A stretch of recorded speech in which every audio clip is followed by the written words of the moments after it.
going to go ahead and get started. There, but we can hear you talk.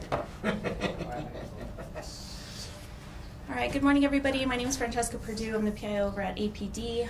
Today we'll be talking about highlighting the work that our crisis intervention unit does here at APD. Today you'll be hearing from Mayor Keller, Chief Harold Medina, Commander Matt Dietzel, and Dr. Nicole Duranzo. At this time, I'll turn it over to Mayor Keller. Thanks so much, and good morning. And let's see, let me do one housekeeping thing. Do we have our step-team stool here for our, do you guys know what I'm talking about? Anyone? Julia? We got our, there it is, right over there. Why don't we bring that over here, because I think this podium is a little bit tall, so just watching out for my friends here. Yeah, okay. So I'm going to put it like halfway there, so you guys can use it. And I'll stand like this. Okay. All right, let's do this again. Okay, so thank you all for joining us this morning. We know that at the end of the day, look, we know mental health has been a challenge in our community, but we want to emphasize that APD and some of our other city departments have come a long, long way when it comes to dealing with mental health situations in our community. We also want to acknowledge the tragedy in Lewiston, Maine, and the 18 people who lost their lives and the 13 wounded in that mass shooting. Now, what has come out, of course, is that there were missed warning signs about mental health issues and access to guns. And we know that our city is deeply concerned about this. We have gotten lots of questions and inquiries about what we're doing here in Albuquerque and to prevent a similar tragedy. So we're going to talk a little bit about that, but I want to also just be really clear that mental health is not the underlying cause of gun violence and mass shootings. So I want to be really clear about that. Obviously, there was a connection in Maine, and so we're going to talk about that and respect that connection in that event and the individuals that were involved in that incident. But in general, we're by no means saying that there's an underlying cause there in general. So right here in Albuquerque, you know, one of the things about the consent decree in the DOJ, and this actually does go back before my time, is one of the leading things that we worked on was crisis intervention, which is the connection essentially between law enforcement and mental health response. And so Albuquerque actually has been for quite some time ahead of the curve because of the community engagement, number one. This was one of the main reasons why the DOJ and the CASA was brought here. And I will tell you, this has been one of the best outcomes so far of that process, is we early on got our act together when it comes to crisis intervention. So we're going to talk to you about where that has gone. Now I want to emphasize again, this started before our administration, but we really ramped it up. And this was actually right before the pandemic is when we really kicked this into high gear. And it continues to be that way in our city. So what you see is our crisis intervention detectives. They're assigned to some of the most dangerous behavioral health cases, and they've taken over 500 referrals this month. So that's the kind of volume that we're already dealing with. Now, let's be clear, things can always slip through the cracks. Like there's no possible way to prevent anything from happening, even just to that individual. But again, we're just demonstrating, we want the city to know and our community to know that at least we are very far ahead of the curve on this particular issue. And again, dealing with 500 referrals a month. We have also issued 20 protection orders, just 2 this week. Commander Dietzel is going to give some details on that. So we have no doubt that our detectives have saved lives. And so for us, this is something that we want to continue, but we want the community to also know about, because it is also tied to our efforts with the new department, the Community Safety Department. So ACS is also part of this broader effort to deal with mental and behavioral health emergency response. And as you probably know, they've fielded about 50,000 calls since they've come into existence 2 years ago. And about roughly 20,000 of those are calls they have taken away from APD, because we want a different response, right? A civilian response, the right response at the right time. And so that whole department, essentially in part, its existence is due to our commitment to the issue of mental and behavioral health response in Albuquerque. So for us, though, success is not just preventing something bad from happening. It's the daily success for every single person we help. And all you have to do is either talk to our officers or hear about the stories that they're going to share with you, but also look at those ACS response calls. I get an update every 2 weeks on the individuals that they help each and every day in our community. So we're going to continue this work, and we also continue to use things like threat assessments to reduce access to firearms to dangerous individuals, and we've done that over 50 times. And we also continue to establish relationships with individuals in long-term treatment and to get them into long-term treatment. So in combination with our Community Safety Department, the Albuquerque Police Department, I think, is at least well situated when it comes to these situations. Again, you can never prevent anything, but I think at least in Albuquerque we're doing all we can and we're ready, and we are literally saving lives each and every day. So with more on this, let's hear from our Chief, Harold Medina. Thank you, Mayor. I want to thank everybody for being here this morning, for giving us this opportunity to speak about a topic that's all so important to members of the community, especially those that have family members who suffer from mental illness. I think it's important that we recognize that time and time again we talk about 3 classifications of citizens that really the Albuquerque Police Department focuses a lot on. Number 1, the violent criminals who, without a doubt, we have said and stated in the past, best place for them sometimes is incarceration. But a lot of times you hear us speak about the fact that we need more resources and we need more help for those individuals who are suffering from mental health crisis and those with substance abuse problems. One of the great things that did come out of our settlement agreement with the Department of Justice is we fully trained every officer in APD to be CIT certified. Albuquerque was one of the first departments to have CIT, and we were one of the first to have every officer trained. And from above that, we even started to train officers a little bit above CIT standards, and we have what we call ECIT, Enhanced CIT, and these officers are the cream of the crop of officers that we send out to deal with individuals who are in mental health crisis.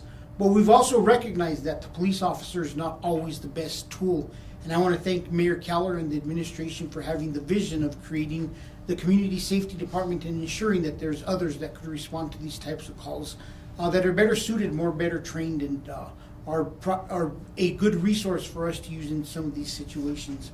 Our officers practice de-escalation. That's another great thing that came from the settlement agreement. And recently I read a story how other departments should follow suit of what the Albuquerque Police Department is doing and ensure that they work in training their officers in de-escalation. The concept is very simple. In the past it was about orders and directing somebody to do some type of activity, and it's very authoritative, and now it is about communicating and trying to get a clear message across and reducing the likelihood that we're going to use force. Whenever possible, officers are expected to do this during the course of their daily duties. The work of the Crisis Intervention Unit is often unseen. It doesn't grab all the headlines all the time.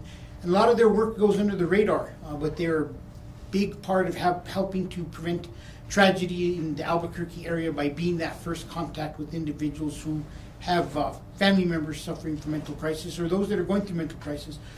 One of the team's main goals is to make sure that they get resources out there to individuals who are going through crisis at the time and getting them to the resources they need. And a lot of times, these individuals are making threats either to themselves or to others, and our CIT team is able to get these individuals.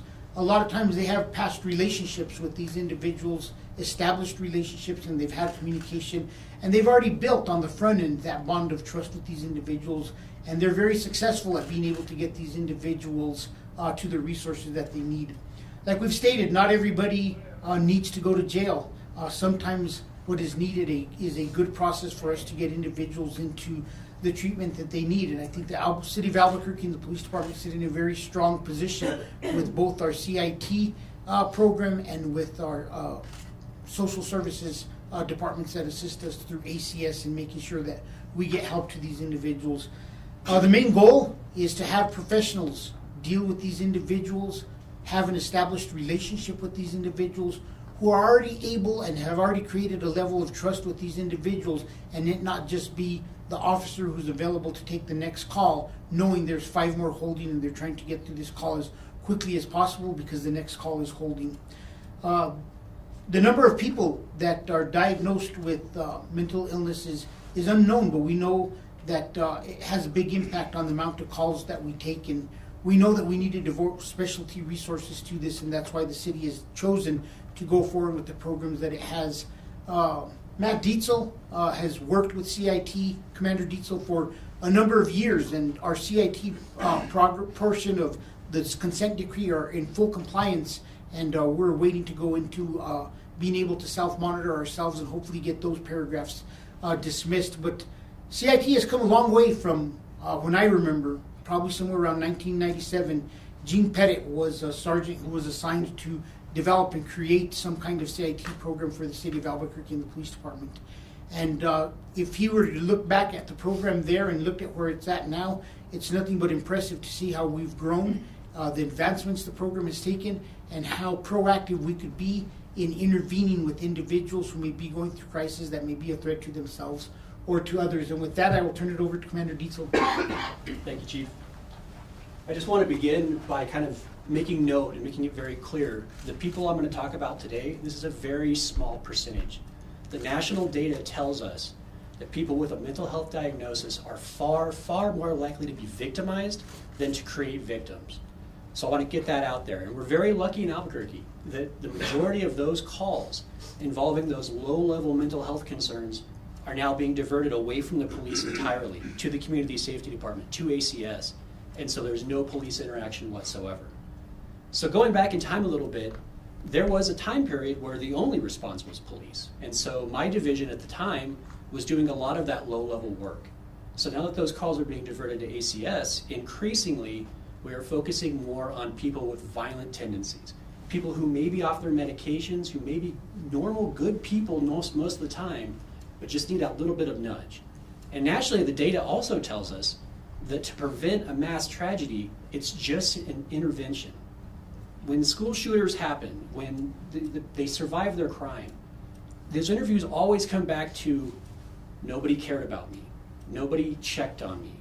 I would have told the teacher that day, if this had happened, that I was armed and ready to do this, had somebody checked on me. And so increasingly, that's the role of my division. So just this week, we had an individual who goes to a local business, doesn't point a firearm at someone, but definitely has it on his person, kind of nods to it, just is acting strangely. And so the detectives took that case, went and filed for an extreme risk fire and protection order. It was granted. We seized that gun, and that individual is now in services. So it's these little interventions before something big happens.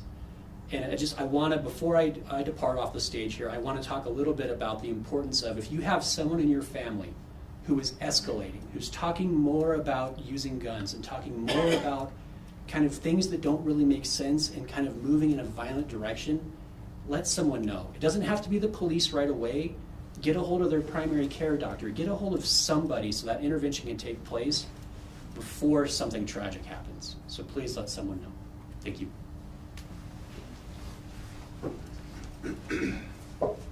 Next up, we'll have Dr. Nicole Duranzo. Good morning, and I'm Nicole Duranzo. I'm a clinical psychologist, and I am the director of APD's Behavioral Sciences. I've been able to work with the Crisis Intervention Unit for quite some time, and I'm really thrilled and privileged to now be able to do so in this capacity, and just a lot of gratitude for all of the many people over the years and just the commitment to this, even being here today. So this is a complex difficulty. It is not one that has simple solutions, which is kind of what we all want, but they just don't exist here. So I'm hoping to add maybe a little bit of nuance, and then also talk about some of the really cool and innovative things that are happening in Albuquerque, specifically with the CIU. So just to echo what's already been said, but it definitely bears repeating, we're talking about a fraction of a percent of the general population that would ever commit violence, like the violence we're talking about, a fraction of a percent. And even when we're talking about folks that we know have an identified diagnosis or mental health diagnosis, we're talking about less than 3% based on some federal data and other data. So I think that's really important to keep in mind. And one of the things that I think is really cool about the culture of our CIU and the police department in the city is really keeping in mind that individual and risk and context. both with just the very small percentage of the folks that we're talking about that could get anywhere near this level of violence, but even beginning with like the triage of when a threat comes in or when there's an individual in front of you, realizing even if somebody has every risk factor known to man, it's still in context with that person and can really inform interventions. And so it is imperative to avoid vilifying or targeting specific groups, particularly those who are identified as mentally ill.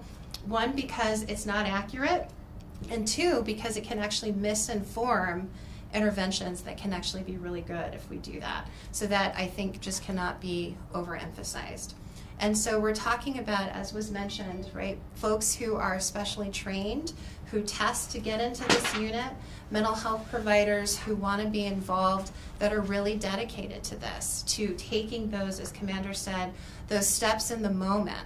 So what we do know with pretty good data, both locally and nationally, is it's an acute crisis that often precipitates violence, especially this level of violence. So being able to have that information, right, equip officers and mental health professionals to know what to look for, and also those skills to build the rapport for those ongoing relationships.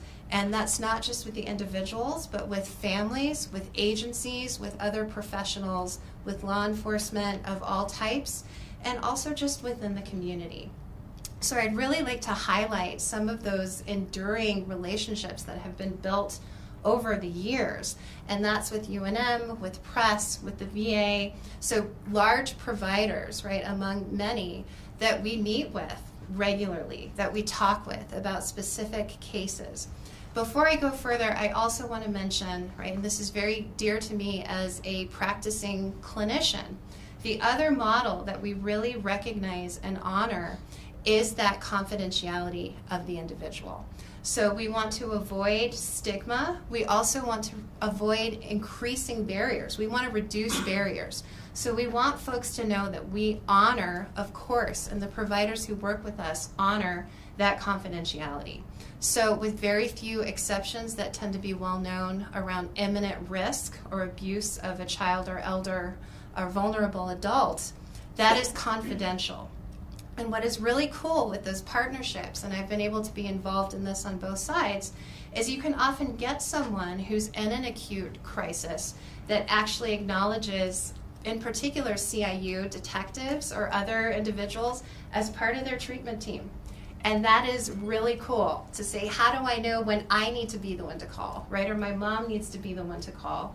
And it's those quick interventions that can be performed with this team that often make a huge difference. So it's the interventions on the spot, it's training with officers and mental health professionals, it's going out into the community, right? We have our crisis outreach clinician, Michael Lucero, who's out there embedded with the team that goes out and builds the relationships. So we also, again, very cool with our model, part of building those relationships is training.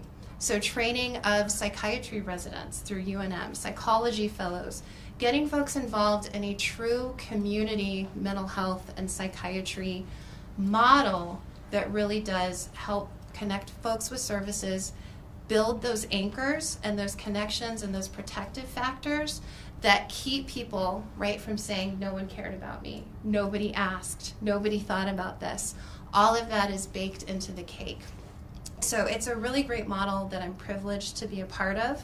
And I'm also very grateful for the administration and the city that this will surpass and has surpassed any one person, right? So whoever ends up in these roles, this work continues and it's important. So I just wanted to express appreciation for that and just very happy to be a part of it. That's what I have. Thank you. Thank you. So we'll hand it over for questions here in just a second, but thank you, Dr. Nicole, for all your work each and every day. We're fortunate in our city to be able to have the size and scope and scale and administrative desire to have the position that she fills. And I also wanted to acknowledge, Chief and I just mentioned that, you know, we are going into Thanksgiving and the holidays. You know, sometimes this time of year actually can be a trigger for a lot of folks, and actually that is always an issue around suicide as well.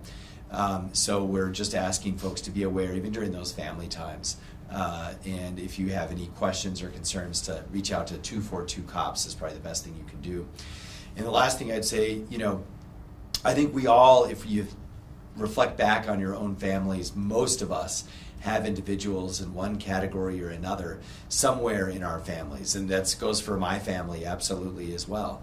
And so just remember that it's not necessarily, even if it's totally diagnosed and everyone's aware of it, just do the best that you can to be aware of your family's sort of mental health as well during the holidays.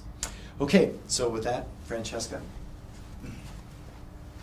Before we turn it over for questions, I would also just like to highlight that every month the Albuquerque Police Department nominates teams, officers, detectives of the month, and the CIU unit was actually named Team of the Month. So I just wanted to throw that in there. Good job. Questions and answers. Go ahead. I have a question. Yeah, go ahead. Mayor Keller, you just mentioned in your first part about how this effort has put us ahead of the curve over the past, 8 years, I guess now, since the DOJ has been here about. So if you could just talk about, is that on a national scale, and sort of what that does for Albuquerque as a whole? A little bit more about that. Sure. So for us, when you compare a little bit about where we're at as a city to other cities, because of the work that we've done with CIT and our CIU unit, that's the Crisis Intervention Unit, by the way. We've had these for quite some time. So what this means is the department is trained up. So there's 2 different levels of training, but they're CIT trained, the majority of our officers at this point. And then we also have the specialists who work in this unit. Those take time to set up. And so when I talk to other cities and we look at other cities, every city almost in America is interested in this work. And almost every city also has their foot in the door with respect to some officers that are CIT trained, or they may have a unit. We now have the experience of, at least 6 or so years of the specialty unit, but now hundreds of police officers CIT trained. And so because it takes time, and we've been doing this for longer than most cities, it's just much more ingrained in the department in terms of how we operate. And so that's where we're ahead of the curve. It's really about scale. So we've been able to scale up as a department much more than other cities. So most cities are trying to do exactly this, and they are. They're just a couple of years behind because we got started earlier. And look, at the end of the day, that was certainly, you just have to call it like it is. That was because of CASA and the DOJ. It forced us to do this ahead of when most cities were looking at it. I would also mention, the George Floyd murder was like a invigoration of this work in every city, almost in every department. And so that happened nationally, but again, we were doing this before that. And that's why during the pandemic, a lot of mayors in this room, because I was in this room every day during the pandemic, we had all these mayor calls, and I would tell everyone about what Albuquerque was doing because they all had it on their radar. But after George Floyd, they all were like, we have to do it now. And I said, well, 5 years before, when we had our own incident with Boyd in the mountains, that was our equivalent. That's what pushed us into this. But we've owned it since, and we've continued to build it out. Anything else you guys want to add? Just one follow-up. Would you say this is one of the best things to come out of the DOJ's presence? I think there obviously have been a lot of good things that have come out of the DOJ's presence, and this certainly is one of them. You have to acknowledge that every time there's a life saved, it indirectly is related to the fact that we started doing this so soon because of the DOJ and the community and the advocates that were behind it. Now, we know there's been some downside and some challenges with the DOJ work too, but by and large, yes, reform is a good thing, and this was part of it, and we needed it, and they put us ahead of the curve on this issue. And so it is a credit to that whole process. So, Chief, is CIT training part of the academy? Every officer still goes through it when they enter? Yes, early in the settlement agreement process, every officer is put through CIT. And what we didn't know is we felt we were going above and beyond what DOJ was asking us to do. As we put every officer through CIT, we later learned that they wanted a specialty group that felt that they had extra training and they were viewed a little different than the rest and that could be leaned upon for more expertise instead of just the general work. So when DOJ intended for us to have a certain group CIT trained, we ended up training the whole department, and we continue to train the whole department. But then we created one group above that with additional training, and that's our ECIT. And I think it's important we recognize we also have mobile crisis teams that are out in the community, which we're pairing a clinician with an officer. We also have ACS, so there's a lot of different levels of availability for resources that we have that is way ahead of the game with other cities. So I know Mayor spoke about the great job we're doing with CIT in the department and mental health, but as a city, I'm telling you, I just came back last month from Major City Chiefs, and the number one question that Albuquerque is leaned on is ACS and the social service side of what we have. Just for reference real quick, how big is that ECIT unit? Do you have a number on how many? Currently, there's 200 officers trained in the field right now today that are ECIT trained. Nice. It's not a unit, they're across the board. They're right? just spread out. across the These are field department. officers who take this on as an additional kind of duty while they're field officers in uniform taking calls, and there's 204 as last count. And if I may please add something about the CIT training. Go ahead, and just so the mics pick you up. Sure, thank you. One thing that I think is just really important that I often don't see highlighted enough, just in my opinion, is that crisis intervention training, starting with the basic one, involves folks who live in our community who live with mental illness. So folks from NAMI, folks who come and lend their own experiences and say, this is what happened to me, this is what worked well, this is what will enhance an officer's response or a mental health professional's response. So it's a community effort involving folks that are most impacted. So I think that's really important to highlight. Any other questions? Yeah, this is for the commander. What would be a positive CIT experience for officers and the person they contact, and the basics of CIT so that everybody is safe? Sure. So, let's say they're going to a mental health call where there's no charges, no one's even approaching the line of a criminal charge. In a perfect world, the officer would go out, talk to that person, find out where they're at, get an idea of kind of what the issue is, whether it's, anger at a business owner or whatever a neighbor. We're seeing that a lot right now is neighbors getting upset with neighbors and then a mental health thing on top of that. In a perfect world, and we see this in our data, we can leave that person in the community because no one's in danger. There's no threats to somebody else, there's no threat to themselves. Everyone just kind of cools down and separates. Often, we'll end up doing a mental health transport to one of our area hospitals. Those are generally for people who are threatening either suicide or homicide towards someone else. And again, there's no charges. The purpose of this is to get that person stabilized enough that nothing further happens. And that's the perfect gold standard. Every 6 months we release all the data that we have. We do a 6 month at the June marker, and then we put an annual report out. Usually comes out about 2 or 3 months into the year. And all the data in terms of what we've done as a department is in that report. And I encourage anyone interested in these issues, please consider becoming part of the Mental Health Response Advisory Committee. The settlement agreement created this board, and this board is essentially to make sure that APD is doing a good job out there, that we're making these interactions as positive as we can and having an impact. And if anyone's interested in that board, the easiest way to find it on the website, just type in MHRAC, MHRAC at the top of the city website, and it'll come right up. And anyone interested in these issues, please, please, please, we are looking for members. We can use the help. One thing I just want to add on real quick is we'll be putting some stuff out in social media. It's not just about the resources we have, but it's about giving families help and making sure that they're able to alert us early. When I think back to some of the shootings that got APD into trouble during the pre-DOJ, it was a lack of information on who we were responding to, and we created an RTCC out of this, but there are better ways. And earlier this year, APD implemented a new program, Smart 911, where families can input information into the system so that they could flag their address or phone numbers for responding officers so that they know the type of individual that may live at the location, what some of the key things to understand about these individuals is. So we'll be putting some more information out just to remind the public to please continue to utilize this system, because the more information our officers have on the way there, the better prepared and the better resources we may be able to send. There's no more questions. No? Okay. Thank you all. Thank you for coming.